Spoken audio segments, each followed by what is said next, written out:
Belajar Bahasa Indonesia kelas 7, bab 5, membuka gerbang dunia. Materi ini sudah kurikulum merdeka ya. Menganalisis sajian visual dalam buku bergambar. Apa yang dimaksud buku bergambar? Buku bergambar adalah buku yang terdiri atas elemen teks dan gambar yang saling mendukung. Bagaimana buku gambar dibuat? Untuk membuat buku bergambar yang baik, penulis, ilustrator, editor, dan penata letak atau desainer bekerja sama untuk menghasilkan teks cerita dan gambar atau ilustrasi yang padu dan memikat.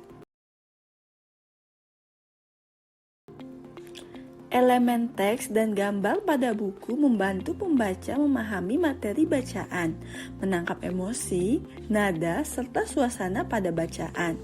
Misalnya, melalui penggambaran gestur, ekspresi wajah, komposisi warna, kalian dapat menafsirkan emosi tokoh yang disampaikan oleh penulis. Kalian juga dapat menafsirkan suasana dan emosi yang dibangun sepanjang cerita melalui pemilihan warna, fokus, dan gerak benda dalam gambar pada buku. Beberapa istilah dalam buku bergambar yaitu: pertama, nada atau tone, dihasilkan dari percampuran beberapa warna sehingga dapat dihasilkan warna dengan nuansa yang cerah atau gelap. Nada pada gambar biasanya mewakili emosi, yaitu senang atau ceria, optimis, muram atau sedih, yang ingin disampaikan oleh penulis. Kedua, fokus. Fokus pada gambar ditunjukkan oleh objek yang ukurannya paling besar atau yang paling jelas pada gambar. Fokus dipilih oleh ilustrator untuk mengarahkan perhatian pembaca kepada objek tertentu pada gambar. Mengenal bagian-bagian buku. Pada pembahasan kali ini, kita akan membahas bagian-bagian buku yaitu: yang pertama, sampul buku, kedua, halaman hak cipta, ketiga, halaman daftar isi, dan keempat, halaman penutup. Untuk penjelasan lebih lanjut, tonton video ini sampai habis ya. Yang pertama, sampul buku. Sampul buku umumnya memiliki bagian-bagian sebagai berikut: judul buku, sampul depan buku, penulis buku, ilustrator buku, punggung buku, sampul belakang buku, kode batang buku, dan sinopsis buku.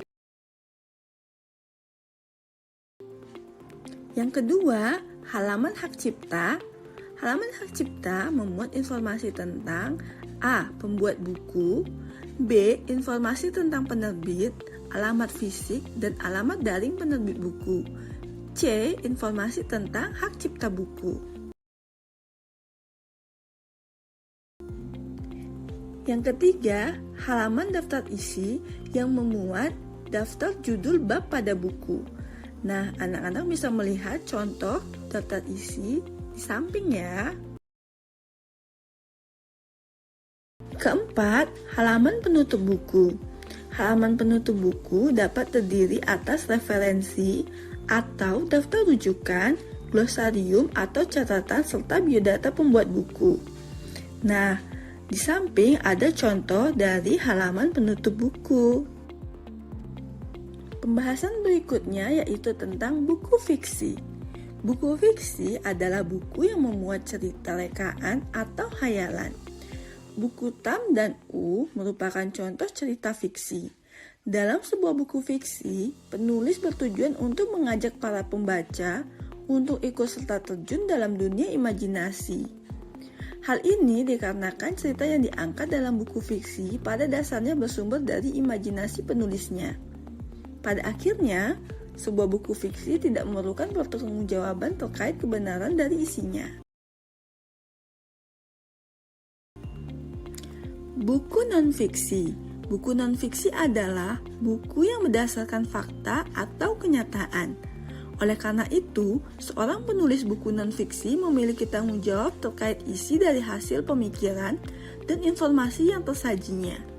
Beberapa contoh buku non-fiksi yang biasa ada di sekitar kita antara lain yaitu buku pelajaran, dokumenter, esai, opini, biografi, ensiklopedia, laporan ilmiah, dan lain sebagainya. Merangkum buku. Rangkuman bisa kalian dapatkan dengan cara membaca setiap bab dalam buku dengan saksama. Lalu, menemukan gagasan pokok atau hal penting dalam bab tersebut. Untuk buku fiksi, gagasan pokok dapat ditemukan melalui peristiwa penting dalam alur cerita. Sedangkan pada buku non-fiksi, gagasan pokok dapat kalian temukan dengan cara menentukan ide pokok pada setiap paragraf atau hal-hal penting pada setiap bab. Setelah itu, kalian tinggal menyusun setiap gagasan utama tersebut ke dalam suatu karangan. Membuat peta pikiran untuk merangkum. Peta pikiran akan membantu kalian merancang rangkuman. Kalian mungkin akan merasa bingung harus memulai dari mana, mencampurkan ide-ide, atau justru kehilangan ide pokok dari cerita. Dengan mengatur pikiran kalian secara visual, kalian dapat melihat semua gagasan pokok di depan mata dan bagaimana mereka saling terkait satu sama lain. Hal ini akan membantu kalian memahami isi cerita dan menulis rangkuman secara lebih cepat, tepat, dan efektif.